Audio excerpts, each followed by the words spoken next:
This next movie though is a bit more interesting, being the 1985 classic House. And I just want to say, a lot of people call this a 1986 movie, and that might be closer to accurate, but I'm just going off IMDb right now, so I'm still trying to get used to that year change. But anyhow, it's a probably pretty well-known movie.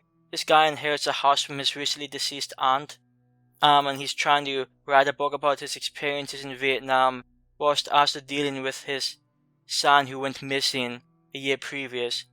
And then some strange, creepy things happen in the house, and he tries to deal with it. It's another horror comedy. This one has the comedy being a bit more obvious. There are a few, in my opinion, over-the-top comedic scenes, but I actually have a bit of a personal history with this one. Like, I saw bits and pieces of this movie when I was a kid, like 5, 6 years old. So to this day, even though the movie's not necessarily amazing, there are scenes in this movie that actually still scare me to this day. And, just watching it again after, like, let's say 10 years, sort of a chill goes down my spine just watching some of these scenes, because it just it's very, I guess it's a very strong nostalgic pull to this movie, which I guess is a good thing, because otherwise I probably wouldn't care for it that much. But because I saw bits and pieces of this when I was much, much younger, this movie is going to stick out with me more than it might many people. But what are your thoughts on this one? Yeah, much like Tremors, this is kind of a first-time watch for me. Like, I can't say officially it is, but I'm going to consider it a first-time watch. And, I thought it was okay. Just a little inconsistent with its entertaining moments throughout the movie. I thought there were moments that were good. There were moments that were just, I don't know, just uninteresting. But William Katt is decent in the movie. And, I kind of remember him from Carrie. That's the main thing I remember him from.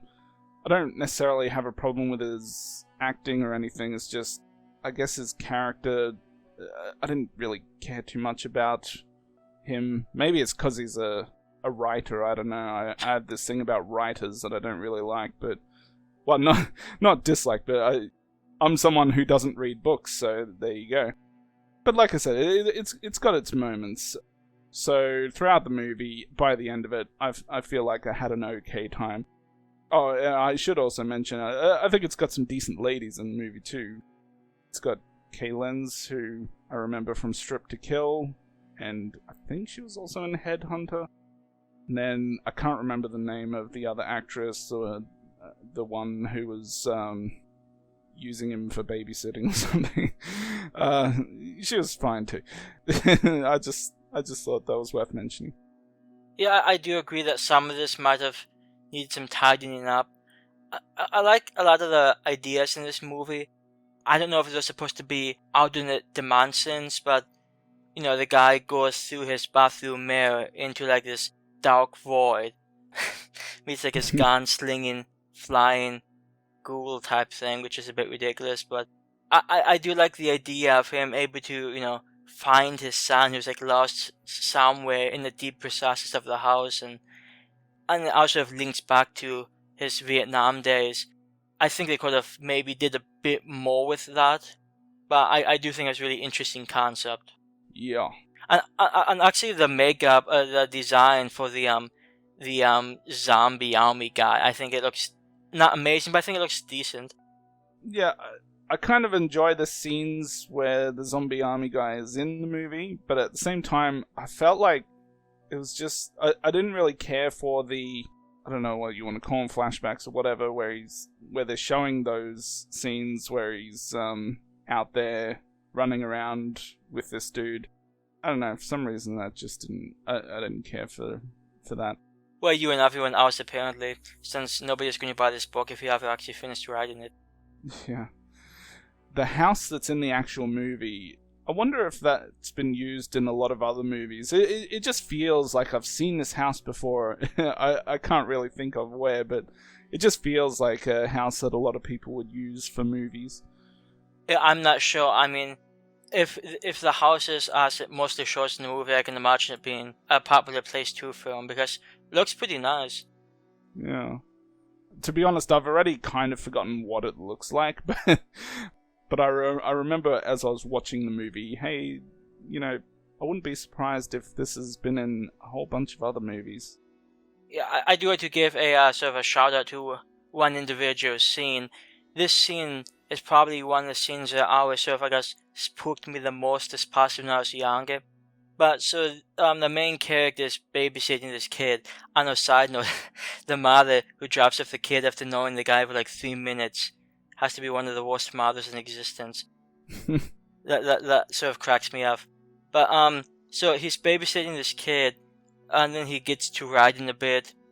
Then he looks up, the kid's gone, and then like he looks around a bit, and then he sees with his like overweight demon ghoul type thing. I'm not sure what exactly they would be, but he sees the kid being dragged away by one, the overweight woman type thing, and it's a very quick scene. It sort of like pours the kid through the door. But that scene, I'm not sure what it is about it, but that scene always stuck with me. Pretty much everything past that sequence, I think, is probably the most interesting parts of the movie. I liked it beforehand, but that sequence, I don't know, is the best part. So I know it's a movie that if I hadn't seen it when I was younger, I probably wouldn't find it that remarkable. But like I said, because of the nostalgic volume, I can't help but give it a bit more credence. Yeah, I can kind of understand like when you said you get some chills in certain scenes, because I have a certain like a similar thing with the 1990 version of It, and I know a lot of people out there, especially people who didn't watch it back when they were young, they watch it now and they go, this is really corny and silly, but it's just something about when you watched it at that young age and it just sticks to you. And so when I watched that 1990 version of It, at least the scenes with Pennywise in it, usually that gives me goosebumps. It's also sort of a nice feeling. Sometimes I feel like you can't trust how much you like the movie because of that, but I mean, I guess you just have to deal with it as it comes around. Well, that's why you can't rate movies based on what you think other people think of the movie. You just gotta rate how you feel about it, and that's what I do with that movie. So, and as we all know, I give that movie a 10 out of 10, so yeah, it is what it is. Well, if it makes anybody feel better, I'm not giving this one a 10 out of 10. I am, however, going to give this one pretty high rating, being an 8 out of 10. And like I said, some scenes are a bit too goofy for me, because the humor is, it's just a bit much at times. But I like a lot of the ideas in this one, and I wish it could have been a little more cohesive, if they threw in a little more, I guess, background into some of the characters. But overall, and partially because it's nostalgic, partially because I think it's some nice concepts, I find that a pretty enjoyable movie. So an 8 out of 10 is going to be my final rating. I'm going to go with a 6. I'm not sure if I'd watch it again, but I had an okay time with this one. It had some decent moments, but like I said, they're a little inconsistent. I found myself at times falling in and out of interest with the movie, and yeah, there's certain parts that I didn't really care for in the movie, and the fact that he's a writer is, I've got a friend who's a writer, and sometimes I just want to tell him to shut up about his books. But anyways, yeah, 6 out of 10, it's okay.